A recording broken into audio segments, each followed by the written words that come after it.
Hey, what's up YouTube? This is 24K. My real name's Alex, but I go by 24K through this medium, and with me is my co-host Mark, and his nickname is M Falcon. You can find me on YouTube, M Falcon GSS. That's my YouTube channel. Check it out. I got videos about video games, a couple wrestling videos, and that's my channel. And while we're at it, my Twitter's AlexGold14. Feel free to follow me. Do you have a Twitter? No Twitter for me. He's cooler than me. Anyways, stay off that stuff. That's probably a good thing. Anyways, our show is called Rants. Well, we won't rant the whole time, but maybe sometimes we'll rant. Depends what we talk about. Yeah, depends. But anyways, so do you have experience in wrestling or watching? Of course, watching it, but what's your experience? Well, actually, I've been watching WWE since middle school. Wow. The Attitude Era. Yeah, around that time, the 1998-1999 era.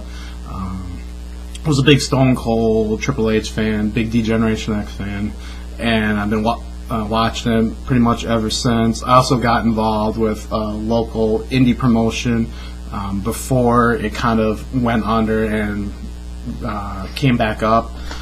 It's called World of Hurt Wrestling. I wrestled for them for a summer. I went through training, and I got to see how the promoter puts together matches and decides who wins and what stories to go with. And I get to kind of see the inner workings of a wrestling promotion. A very small experience, not like a vast one, but for the summer after I graduated high school, I was able to do that, and it was a pretty cool experience. I got to meet a lot of people. That does sound awesome, as the Miz would say. Awesome! Definitely.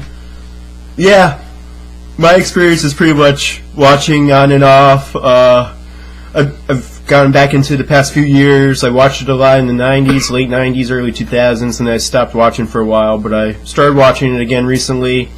And I never really wrestled before, aside from my backyard wrestling phase. Me too.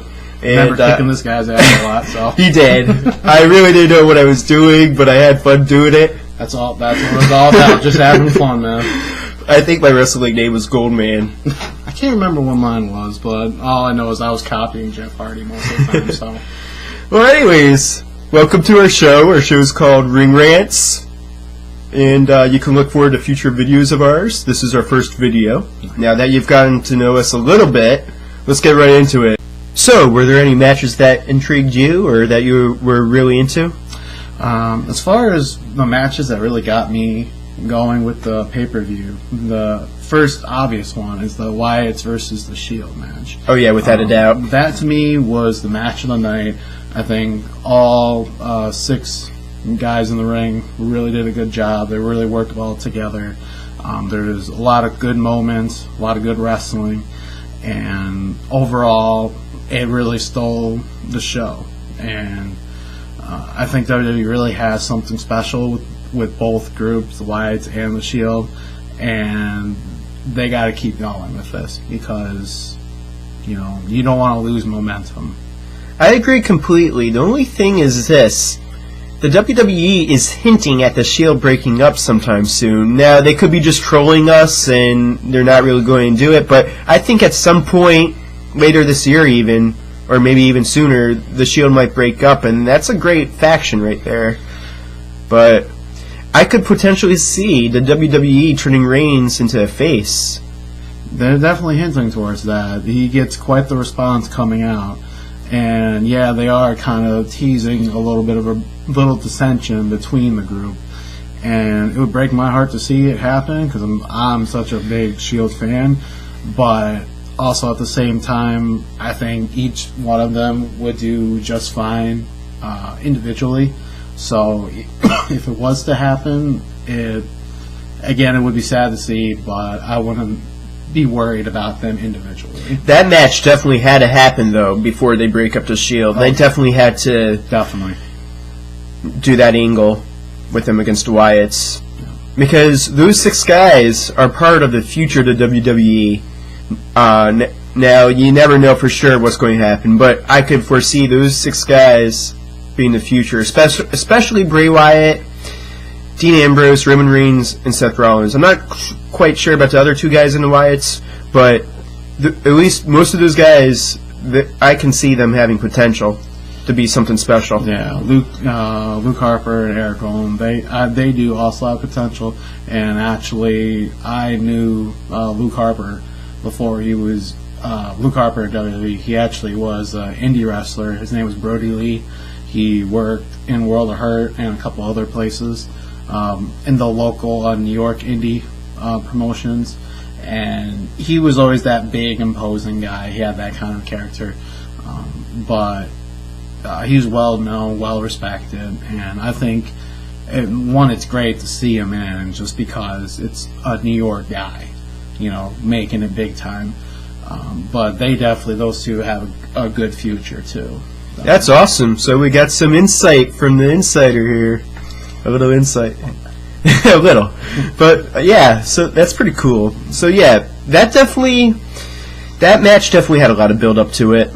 Of course, and the Wyatts, the WWE was trolling the fans a good amount with the Wyatts and the Shield, looking like they were about to wrestle, but the last second, back out. Yeah, it's good anticipation, building up, and then eventually they clash, and the crowd just ate it up, so it was really well done.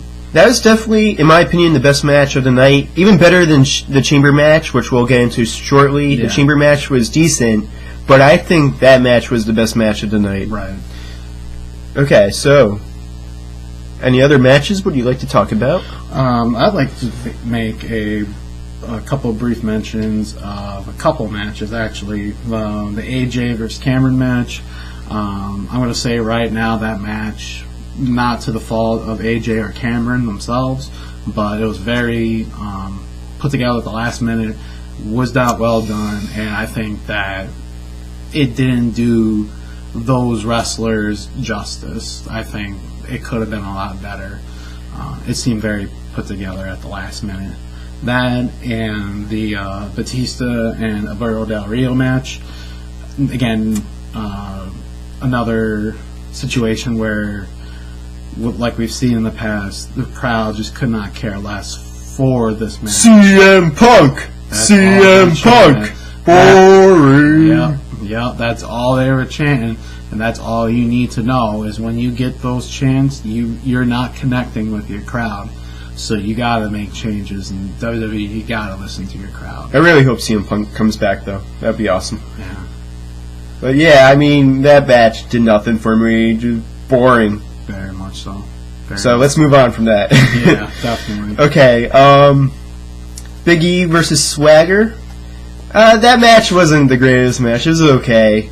The crowd is starting, however, to get into the "We the People" chant, because I mean, the music is catchy, even though they're heels and their characters aren't like that likable, but the music's catchy and their gimmick's catchy, and I think the crowd's starting to get into it. Oh, yeah. A little bit, especially the Cesaro swing. Oh yeah, even though Cesaro didn't wrestle in the match against Big E, he did wrestle in the Chamber. So I definitely liked seeing him wrestle in the Chamber, because you haven't really seen him in too many matches, have you? He's really starting to get that push towards the main event spot, or at least kind of that upper card area, which is nice. I'm a big Cesaro fan, so it's good to see him there. You think they'll break up the We the People tag team at some point soon? They hinted towards it on Raw, and who knows, maybe that was just kind of like a temporary thing just to make it interesting. But at some point, it's going to happen. I don't know if it's going to be soon, but I, for one, will be happy to see it just because I want to see Cesaro back as an individual wrestler and hopefully get in the spotlight there. But it has been a good gimmick. The Real Americans, the tag team's been working. The crowd's behind it in their own unique way. So you want to keep it going until it starts to simmer a little bit. Definitely. So I completely agree.